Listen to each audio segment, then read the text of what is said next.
चर्चा करने के लिए खास मेहमान बीजेपी प्रवक्ता विनय गोयल जुड़ गए हैं। बहुत स्वागत है आपका विनय जी टीवी 100 पर। विनय जी, सवाल यही है, जिस तरीके से कांग्रेस आरोप लगा रही है कि विपक्ष की आवाज को दबाने की कोशिश की जा रही है, लोकतंत्र की हत्या है, ये लोकतंत्र का हनन है।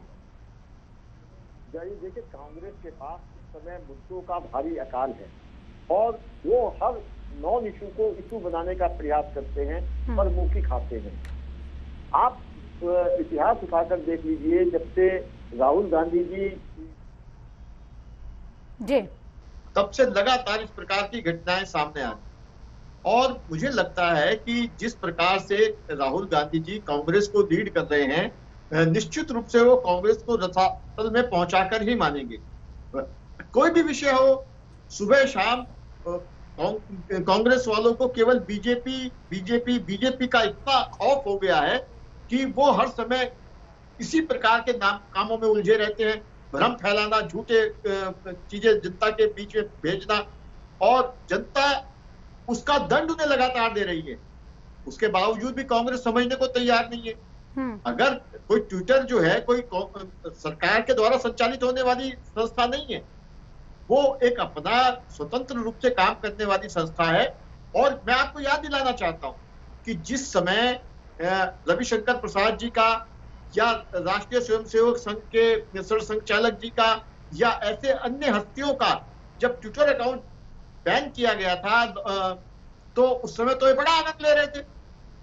तो मुझे लगता है कि बहुत लंबी लड़ाई भारतीय जनता पार्टी ने लड़ी है कि जिसको इस देश में अगर व्यवसाय करना है तो इस देश के कायदे कानून को मानना होगा, और उसके लिए हमने बहुत प्रयास किए हैं।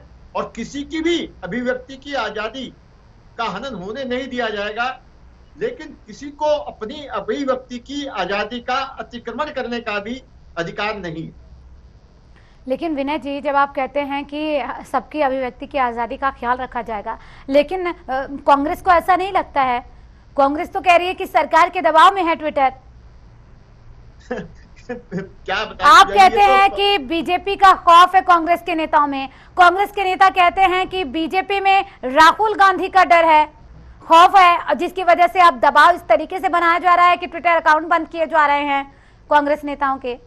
देखिए, इतना खौफ कि एक बार राहुल गांधी जी ने कहा था कि मैं संसद में बोलूंगा तो भूकंप आ जाएगा, और उसके बाद वाकई 2 दिन बाद भूकंप आ गया था।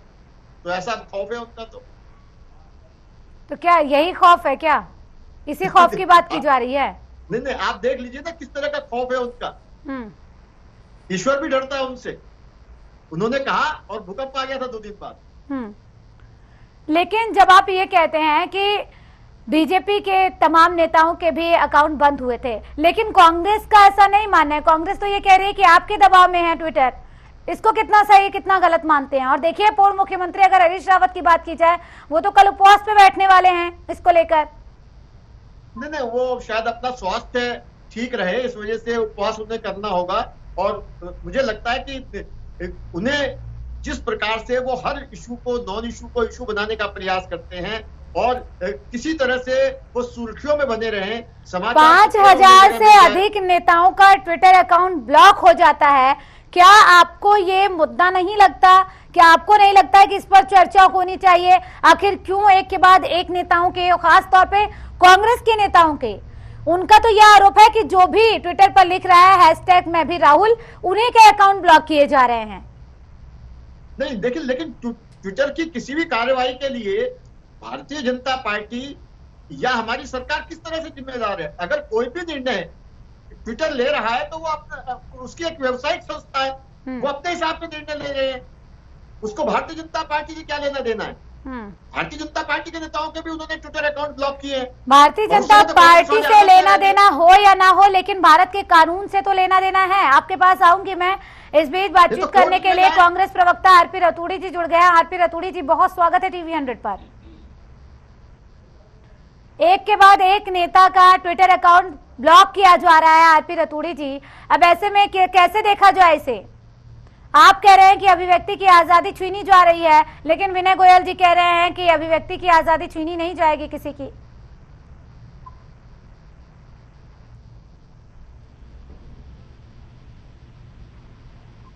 बच्ची के साथ रेप हुआ उसको हैशटैग करके किया और उनके अकाउंट आपने बंद कर दिया, क्या कर रहा है? दूसरा, जो भी नेता मैं भी राहुल गांधी लिख रहा है तो ये उनको उसके ट्विटर अकाउंट को बंद करे, तो इतनी भय क्यों, इतनी डरी हुई सरकार क्यों है? सरकार इतना दुरुपयोग क्यों कर रही है सत्ता का? अभी यही तो मैंने सवाल पूछा विनय जी से कि आखिर डर किसको है, आपको उनका है या उनको आपका? आप नहीं नहीं, हमको नहीं है। आप देखिए, हम तो लोकतंत्र में जो अपनी बात कहने की, अभिव्यक्ति की आजादी है वो तो रहनी चाहिए। अरे आप सीबीआई का दुरुपयोग भी इस देश में कर रहे हैं, आप आईटी का उसका ईडी का कर रहे हैं, आप इनकम टैक्स वालों का कर रहे हैं, आप सबका कर रहे हैं, लेकिन आपने तो अब जो लिखेगा भी, जो अपनी बात ट्विटर पे कहेगा उसको भी आपने दबाव में ले लिया। और नहीं तो कानून मंत्री जो रविशंकर प्रसाद थे, पहले उन्होंने क्या कहा था ट्विटर को, काहे को उनको कोर्ट में घसीटने की बात की थी? क्या कारण था, क्या वजह थी? यही बात तो अभी विनय जी भी कह रहे हैं कि भारत के कानून को मानना होगा अगर व्यवसाय करना है तो। नहीं पूजा जी, भारत के कानून में ये लिखा है कि एक बच्ची का अगर रेप होता है उसकी बात को उठाना क्या भारत के कानून में नहीं है? ये भारत के नागरिक हैं, राहुल गांधी हो चाहे मैं हूँ, हम सबका ट्विटर अकाउंट बंद किया है। क्यों? कारण क्या है? केवल हमने राहुल गांधी का समर्थन क्या किया? आपने ठीक किया, आपने एक बच्ची के रेप पे सरकार को घेरने का काम किया, तो हमने उनका समर्थन किया, तो सबके अकाउंट आप बंद कर देंगे केवल इस बात पे? क्या अनियमितता है? क्या आप लोकतंत्र पे गला घोटेंगे? लोकतंत्र का आप बात करने की आजादी भी नहीं देंगे, अपनी बात कहने की भी आजादी नहीं देंगे। कि राहुल गांधी कह रहे हैं कि उनके 2 करोड़ से ज्यादा फॉलोअर थे, उनकी भावनाओं के साथ खिलवाड़ किया गया है इस तरीके से ट्विटर अकाउंट को बंद करके। निश्चित तौर पर ये मैं कह रहा हूँ कि देश कहाँ ले जा रहे हैं भारतीय जनता पार्टी के। अरे ठीक है मोदी साहब, आपने हिटलर को पढ़ा हो, लेकिन ये हिंदुस्तान है, जर्मन नहीं है। यहाँ की व्यवस्था, यहाँ के लोगों ने अंग्रेजों को भगाने का काम किया, आप उनकी भावनाओं से खिलवाड़ कर रहे हैं। अरे ये अपनी बात कहने का अधिकार अगर ऐसा न होता तो बीजेपी कह रही है कि आपके पास मुद्दे नहीं है, इस वजह से आप ट्विटर के इस अकाउंट को ब्लॉक होने के बाद आप लोग इस तरीके से इसे तेजी से उठा रहे हैं क्योंकि आप मुद्दा विहीन हो चुके हैं। अरे मुद्दे तो इतने हैं इनके पास, किसान इनके विरुद्ध, महंगाई जो आम जनता से जुड़ी हुई है वो इनके विरुद्ध, बेरोजगारी जो युवा है वो इनके विरुद्ध। तो ये बताओ ना, इनके पक्ष में कौन है? मजदूर इनके पक्ष में नहीं है, किसान इनके पक्ष में नहीं है, गृहिणी इनके पक्ष में महंगाई से त्रस्त नहीं है, इनके पक्ष में कौन है? कोई है नहीं ना। ये बौखलाहट है। अगर ट्विटर अकाउंट को ट्विटर से दबाव दे करके बंद कराने का काम कर रहे हैं तो ये बौखलाहट है, ये चिंता है, ये इनको इतनी घबराहट है कि कहीं लोग पसंद न कर ले इनकी बात को। अगर आपको घबराहट नहीं है तो आपको दिक्कत कहाँ आ रही? ठीक है विनय जी, आप कहते हैं कि छटपटाहट बोल रही है कांग्रेस की ये, लेकिन वो कह रहे हैं कि आपको घबराहट है। आप कहते हैं कि मुद्दों की कमी है, लेकिन वो तो कहते हैं मुद्दों की भरमार है। बेरोजगारी हो, महंगाई हो, महिला सुरक्षा हो, किसान हो, उत्तराखंड में पानी की समस्या हो, बहुत सारी समस्याएं ऐसी हैं। देवस्थानम बोर्ड को लेकर देखिए किस तरीके से हाहाकार मचा हुआ है, किस तरीके से तीर्थ पुरोहित वहां पर आप लोगों के खिलाफ प्रदर्शन कर रहे हैं, और आप ये कैसे कहते हैं फिर कि मुद्दे नहीं है, मुद्दों की कमी है? नहीं, मैं इसलिए कहता हूं कि देखिए, मुझे लगता है कि राहुल गांधी जी का ट्विटर अकाउंट कांग्रेस के ही किसी शुभचिंतक ने बंद करवाया है, क्योंकि इन्हें पता है कि जब जब राहुल गांधी जी कुछ बोलते हैं उससे कांग्रेस को नुकसान होता है और उससे बीजेपी को। सीधे तौर पर नाम ले लीजिए ना, किसने बंद करवाया? अगर आपको ये पता है कि कांग्रेस के ही किसी नेता ने बंद करवाया है तो ये भी आपको भली बात ही पता होगा कि किसने बंद करवाया है। इन्हें जांच करवानी चाहिए इस बात की। मुझे लगता है कि शायद इन्हीं के किसी ने करवाया है, इनको जांच करवानी चाहिए, क्योंकि हमेशा इन्हें लगता है कि कुछ न कुछ ऐसी बात कह देते हैं। आपने कहा कि कांग्रेस के ही किसी नेता ने बंद करवाया होगा उनका अकाउंट। हाँ, आपने आपको याद है ना, जब आईटी मंत्री थे रविशंकर प्रसाद, उनका भी अकाउंट बंद किया गया था, सस्पेंड कर दिया गया था उनका अकाउंट। तो किस तरीके से ट्विटर को कानून का हवाला दिया गया था, तब आपने ये नहीं सोचा कि बीजेपी के किसी नेता ने बंद करवा दिया होगा? तब अगर कांग्रेस ये बात कहती कि बीजेपी के किसी नेता ने बंद करवा दिया होगा क्योंकि सरकार तो आप ही की है, तब आपको कैसा लगता? नहीं, मुझे तो जिस तरह की ये बातें कर रहे हैं ऐसे ही नजर आता है। अगर दोनों बातों के रखिए ना, मैंने तो दोनों बातें आपके सामने रख दी। नहीं, मैंने आपको आईना दिखाने के लिए दोनों बातें सामने रखी है कि देख लीजिए। आप अगर आप कहते हैं कि कांग्रेस के किसी नेता ने ही बंद करवाया होगा, तो आपको ये भी सोचना चाहिए कि क्या उस समय बीजेपी के किसी नेता ने बंद करवाया था? मैडम, आप गलत तुलना कर रही हैं पूजा जी। मैं किसी की तुलना नहीं कर रही हूँ, मैं बता रही हूँ दोनों पक्ष रख रही हूँ। मेरा काम है दोनों पक्ष रखना, मैं किसी की तुलना नहीं कर रही हूँ। नहीं, आप गलत अलग ढंग से रख रहे हैं ना। मैंने कहा आप एक क्या गलत ढंग से रखा है, आप ये बताइए। आप सुनिए ना, आप सुनेंगे तभी तो समझ में आएगा। बिल्कुल बताइए। मुझे रविशंकर प्रसाद जी का कोई एक स्टेटमेंट बता दीजिए जिससे भारतीय जनता पार्टी को नुकसान हुआ और कांग्रेस को फायदा हुआ। राहुल गांधी जी के सैकड़ों ऐसे बयान हैं जिससे कांग्रेस को नुकसान होता है। बड़ी गंभीर बात कही है आरपी रतूड़ी जी। मैं आपसे इसका जवाब लूंगी कि राहुल गांधी गाहे बगाहे कुछ ऐसी बात कर देते हैं जिससे कांग्रेस को ही उसका खामियाजा भुगतना पड़ता है, उसका नुकसान उठाना पड़ता है। अब ये इनके दिमाग का असंतुलन है। राहुल गांधी जब भी कहते हैं कि देश की आवाज कहते हैं, सत्य कहते हैं, और आखिर में नरेंद्र मोदी वही काम करते हैं जो राहुल गांधी कहते हैं। नहीं, वो ये कह रहे हैं कि कांग्रेस को ही नुकसान होता है, ऐसा नहीं कि बीजेपी को नुकसान होता है। उनका ये कहना है कि कांग्रेस को ही नुकसान होता है। देखो पूजा जी, ये इनकी मानसिकता है कि राहुल गांधी से इतने भयभीत है। अरे भाई, राहुल गांधी से आपको नुकसान है, कांग्रेस को क्यों नुकसान होगा? आपको नुकसान है, आप भयभीत है। आप जानते हैं कि राहुल गांधी अगर आगे बढ़ता है तो आपसे सत्ता छीनती है, आपसे मध्य प्रदेश, कर्नाटक, आपसे गोवा, मणिपुर, पुडुचेरी।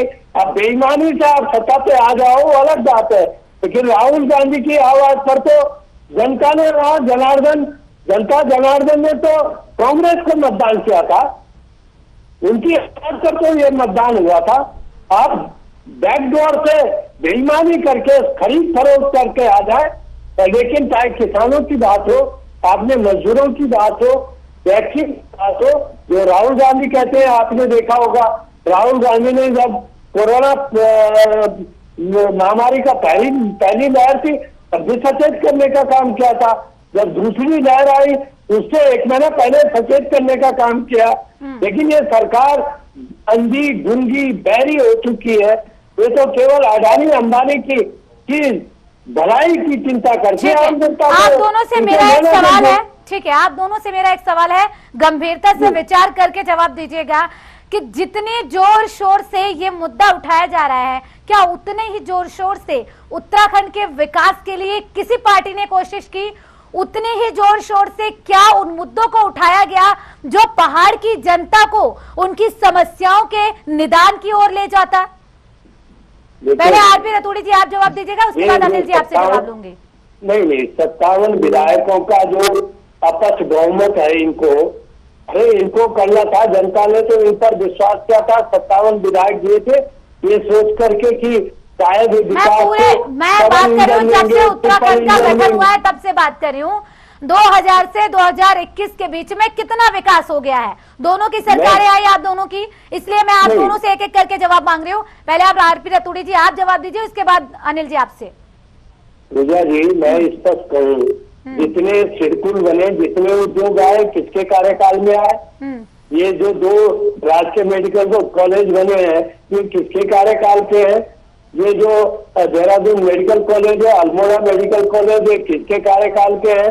दूसरा, जितने ITI है, पॉलिटेक्निक है, ये किसके कार्यकाल के हैं? तो जरा ये बताएं ना कि इन्होंने करा क्या, इन्होंने कोई काम किया हो तो बताएं। ठीक है, अनिल जी आप जवाब दीजिएगा, उसके बाद मैं आप दोनों से सवाल विनय गोयल है मेरा नाम जी। देखिए अनिल जी जिस प्रकार की बात कर रहे हैं, प्रदेश की जनता ने इन्हें बहुत अच्छी तरह से सुना है और इनको सही जगह पर बिठाया है। अगर उत्तराखंड राज्य का निर्माण किया है तो भारतीय जनता पार्टी ने किया है, विशेष राज्य का दर्जा दिया, विशेष औद्योगिक पैकेज दिया। कांग्रेस ने सत्ता में आते ही उस विशेष औद्योगिक पैकेज को समय से पहले समाप्त कर दिया। आज अगर ऑल वेदर 4 धाम की रोड बन रही है तो वो कब शुरू हुई? अगर ऋषिकेश कर्णप्रयाग रेल लाइन आज बन रही है तो वो कब शुरू हुई? अगर आज टिहरी झील में सी प्लेन उतारने की बात हो रही है तो वो कब हो रही है? अगर आज टिहरी के लिए देहरादून से टिहरी हम 1.5 घंटे में पहुंच सके, इसके लिए अगर 35 किलोमीटर लंबी सुरंग बनाने की बात हो रही है तो किसके कार्यकाल में हो रही है? जितने ऐसे ऐसे काम जिनके बारे में ये सोच भी नहीं सकते थे, वो भारतीय जनता पार्टी ने। अब जनता जिनके बारे में सोच रही है, अब उसका भी जवाब दे दीजिए। पलायन पर कितना काम किया आप दोनों, जब आप दोनों की सरकार थी, और बेरोजगारी को खत्म करने के लिए कितना काम किया है? वहां पानी की समस्या एक बहुत बड़ी समस्या है, उसको दूर करने के लिए कितना काम किया है? सभी चीजों पे काम हुआ है। अगर हर घर में नल और नल में अगर सब जगहों पे काम हुआ है, पूरी तरीके से काम हुआ है, तो विनय जी ये बताइए, अब तक वहां की पानी की समस्या क्यों खत्म नहीं हुई, पलायन की समस्या क्यों खत्म नहीं हुई? इसका मतलब यह है कि कांग्रेस ने ये समस्याएं विरासत में हमारे लिए छोड़ी थी ना। 2 बार इनका भी शासन रहा। मैंने आप दोनों से सवाल किया है विनय जी, इस गलतफहमी में मत रहिएगा कि मैंने आज ये सवाल सिर्फ आपसे किया है, आप दोनों से सवाल किया है, क्योंकि आप दोनों की ही सरकार रही है। नहीं तो मैं बता, और फिलहाल आपकी सरकार है, इसलिए अभी फिलहाल आपसे ये सवाल किया है। मैं इसीलिए लगातार हमारी सरकार काम कर रही है। मैं दावे के साथ कहता हूँ, और 4.5 साल बीत गए कामकाज के। 1 मिनट रतुबी जी से मैं चुनौती देकर पूछना चाहता हूँ, हरीश रावत जी जल संसाधन मंत्री रहे थे इस देश के, जब वो हरिद्वार के सांसद थे। कोई एक काम जल संसाधन मंत्री के रूप में उनका उत्तराखंड के लिए बता दीजिए कि जल की समस्या के लिए उत्तराखंड के लिए कुछ किया उन्होंने। लेकिन हमारे जो जल संसाधन मंत्री हैं शेखावत जी, वो हर दूसरे महीने उत्तराखंड में होते हैं, कोई ना कोई समस्या का समाधान करने के लिए कोई ना कोई योजना यहाँ के लिए लेके आते हैं। योजनाएं बहुत आती हैं, बहुत जाती हैं, लेकिन जनता का उन योजनाओं का कितना जनता को लाभ मिलता है, ये बड़ी बात होती है। आरपी रतूड़ी जी, एक बड़ी चुनौती आपको दी गई है, उसका जवाब। कहाँ चुनौती है? हमको कहाँ चुनौती है? वो ये कह रहे हैं कि जब जल संसाधन मंत्री थे हरीश रावत, तब उन्होंने क्या कुछ काम किया, किस तरीके से वहां के विकास के लिए काम किया? नहीं, मैं इनको समझाना चाहता हूँ कि जब हरीश रावत जल संसाधन मंत्री थे, उनकी योजनाओं को पढ़ लें। जो उत्तराखंड में सृजन योजनाएं जो फैली है, जिसका ये गुणगान अभी 4 धाम संपर्क मार्ग को, जिसको ये ऑल वेदर कहते हैं, ऊपर से सड़क गिरती रहती है, इनको ये नहीं मालूम कि केदारनाथ और बद्रीनाथ तक ये कांग्रेस के कार्यकाल में सड़क गई। ये चौड़ीकरण को बड़ी पीठ थपथपा रहे हैं। अरे ये इससे पहले तो कम से कम धन्यवाद दो सरकार को, जिसमें ऋषिकेश से और बद्रीनाथ तक और केदारनाथ तक से हाटा तक वहां तक सड़क ले गए। तो सरकार का गुणगान करो। आप तो केवल चौड़ीकरण के नाम पर अपनी पीठ थपथपा रहे हैं। अरे भाई, रेल का विकास आप कर रहे हैं, लेकिन उसका शिलान्यास तो कांग्रेस ने किया था, योजना तो कांग्रेस ने की। आप कितना थपथपाओ, लेकिन आप ये बताओ कि कोरोना काल में जो हमारे प्रवासी भाई, जब आपने पलायन आयोग की बात करी, खैर आपका पलायन आयोग का अध्यक्ष ही पलायन कर गया था, लेकिन जो प्रवासी भाई उत्तराखंड आना चाहते थे, उनके साथ आपने क्या व्यवहार किया? आपने उनको बकरियों के साथ और भैंसों के साथ क्वारंटीन सेंटर बना दिए, किसी को सांस में काट दिया, किसी ने फांसी लगा दी।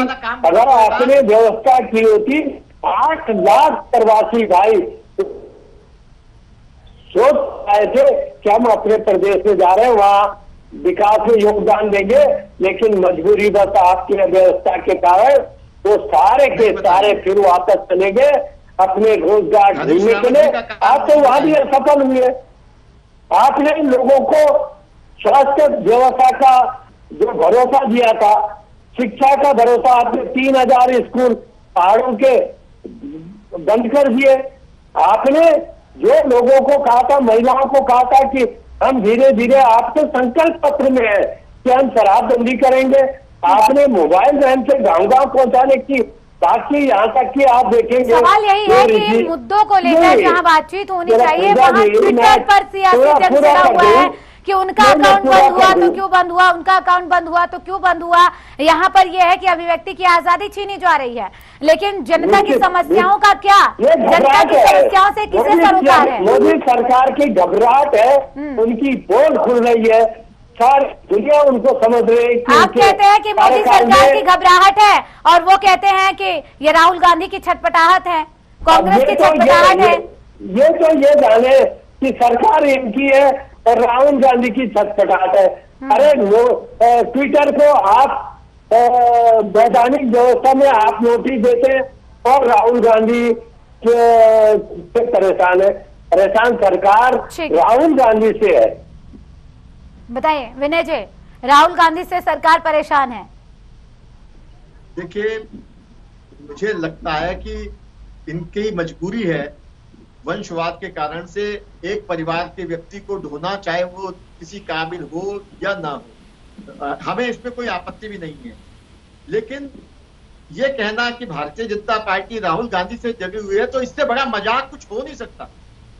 देश जो टीवी चैनल आपके देख रहे होंगे, जब ये रतूड़ी जी मेरे मित्र हैं, जब ये कह रहे हैं कि राहुल गांधी से बीजेपी डरी हुई है, तो सब लोग हंस रहे होंगे इनकी बात सुन के। चलिए ठीक है, जनता किस पर हंस रही है किस पर नहीं हंस रही है, इसका जवाब 2022 के चुनाव में मिल जाएगा।